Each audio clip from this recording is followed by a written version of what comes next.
I never told my son about the storage building.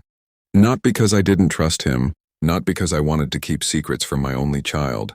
I simply believed that some things were better left quiet. Until the right time, the building had belonged to my father before me. And for nearly 30 years, I had managed it without telling many people what it was truly worth. From the outside, it looked old and ordinary. It stood at the edge of town, behind a rusted gate and a faded wooden sign. Most people assumed it was just another storage place, filled with broken furniture, old boxes, and forgotten memories. That was exactly what I wanted them to think. But the truth was different. The land beneath that building had become extremely valuable. A large development company had been trying to buy it for years.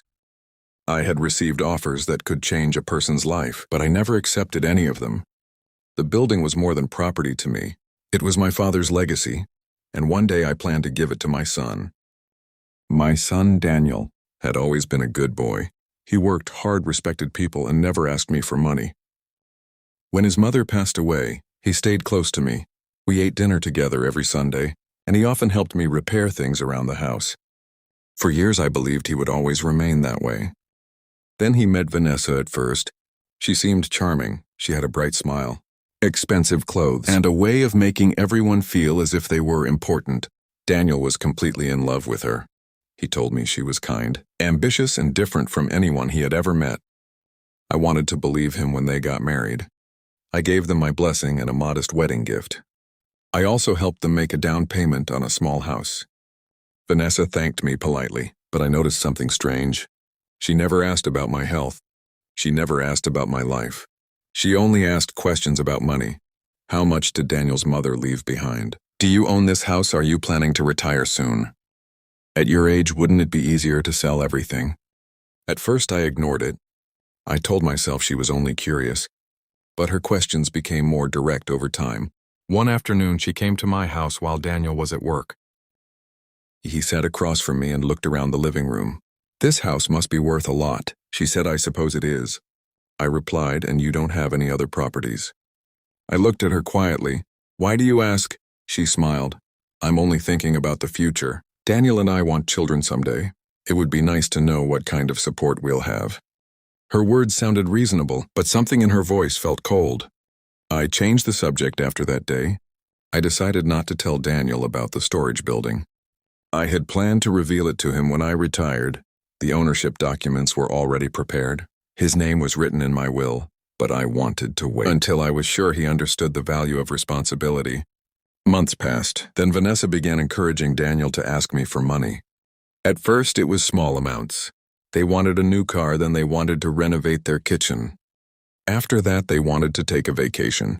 Daniel would call me and sound uncomfortable. "Dad, Vanessa thinks we should ask if you can help." I always asked him the same question. "What do you think?" Sometimes he would stay silent. That silence worried me more than the requests. One evening, Daniel came over alone. He looked tired, Dad. He said, "Vanessa thinks you're hiding money from us." I put down my coffee. "Why would she think that?" "She says you live too simply. She thinks you have investments or property you haven't told me about." "And what do you think?" He looked away. I don't know. That answer hurt. Not because he doubted me, because he had started seeing me through her eyes. I told him calmly, "Son, everything I have is the result of a lifetime of work. I don't owe anyone an explanation for how I manage it." He nodded, but I could tell he wasn't satisfied. A few weeks later, I received a call from the manager of the storage building. "Mr. Carter," he said, "a woman came here asking questions." My heart became heavy. "What woman?" "She said she was your daughter-in-law. She wanted to know if you owned the building." I closed my eyes. "What did you tell her?" "Nothing," I said. "The owner's information was private." I thanked him and ended the call. That evening, I invited Daniel and Vanessa to dinner. Vanessa arrived wearing a confident smile. Daniel looked nervous. We ate quietly until I finally spoke. "Vanessa, did you visit a storage building outside town?" Her fork stopped halfway to her mouth. "I don't know what you mean." "The manager said you asked about the owner." She looked at Daniel, then back at me. I was curious why she sighed. "Because I heard you owned it, and if I did," she leaned back. "Then Daniel deserves to know." The room became silent. I looked at my son. "Do you agree?" Daniel hesitated. "Dad, if you own valuable property, why keep it a secret from me?" I felt something inside me change. Not anger, not hatred. Just disappointment. I kept it private because it was mine, I said, and because I wanted to decide when the time was right to discuss it. Vanessa laughed softly. You mean when you decide Daniel is worthy? No, I replied. When I know people care about my son more than they care about what he may inherit. Her smile disappeared for the first time. I saw the truth in her eyes. She wasn't interested in family.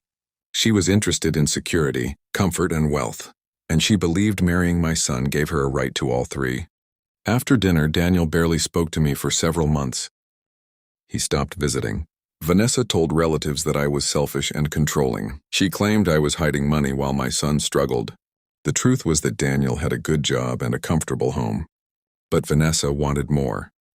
She wanted the kind of life she saw online. Luxury cars, expensive vacations, a larger house, and she believed my property was the answer. Then one morning, Daniel called me. His voice was shaking. Dad, can I come over? Of course. When he arrived, he looked exhausted. He sat at the kitchen table and covered his face. Vanessa left, he said. I didn't answer immediately. She took her clothes, her jewelry, and half the money from our account. I'm sorry, son, she said. She married me because she thought I would inherit your wealth. The word stayed between us. For years I had feared that possibility. But hearing my son say it aloud was painful. Daniel looked at me. Is it true that you own the storage building? Yes. How much is it worth? I took a deep breath. Enough that people have spent years trying to buy it. He stared at me. And you were going to give it to me one day. Why didn't you tell me? Because I wanted you. To build a life without depending on it. He lowered his head. I thought you didn't trust me. I trusted you, I said. I was trying to protect you. For the first time in months, my son began to cry, not loudly. Just quietly, like a child who had finally realized how much he had lost. I walked around the table and placed my hand on his shoulder. Money can reveal things, I told him, but it can also hide them. Sometimes people love the future they imagine with you, not the person standing in front of them. Daniel stayed with me for several days. We talked about his marriage. He admitted that he had ignored many warning signs because he wanted to believe Vanessa loved him. She was always happiest when we were spending money, he said, and when things became difficult, she blamed me. Months passed. Daniel slowly rebuilt his life. He found a smaller apartment and focused on his work. He stopped asking me for financial help.